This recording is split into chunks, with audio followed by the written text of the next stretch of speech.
Imagine you're playing the white pieces here, and you know beforehand that only two queens on the board will be considered a draw. But in this position, there is a pawn on g7. So what would you do here, and how would you navigate this position? Let's see. For example, giving any check would make zero sense because then we'll be dropping the pawn and getting into an equal position where only two queens on the board, and that will be considered a draw. We cannot do anything about that. So we have to promote this pawn. But what are you going to promote to? A queen, a rook, a knight, a bishop? What are you going to promote to? Let's see first of all, if we promote it to a queen, what will happen? Well, if we promote it to a queen, two queens can definitely lead to many checkmates there, but black has an amazing escape. Black has this move, queen g4 check, trying to win our queen on g8 or the queen on d7. And you might say, well, that is a free queen, but we cannot really take it because then that would lead to a stalemate, unfortunately.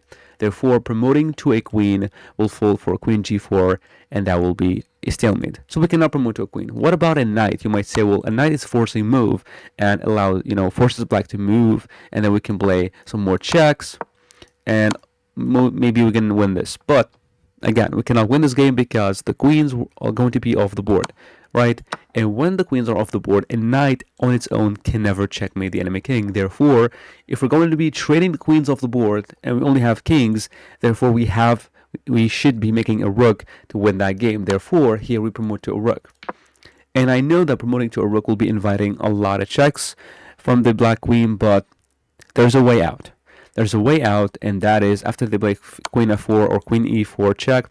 The idea here that we're gonna try to run away with our king and then be able to block with the queen, giving a check and also trying to trade the queens off the board. I'll show you how. So we move the king. We're trying to get close to our queen so that we can block with our queen and then force the queens off the board because that will be a check. They play another check here. Then we move the king. They play another more check. Then we go here. Then another check. We go to c7, and then if they played any check on this on the c file, then we're going to be able to block with the queen, giving a check. They would take us, we would take back, and king and rook, that would be an easy way to checkmate the king.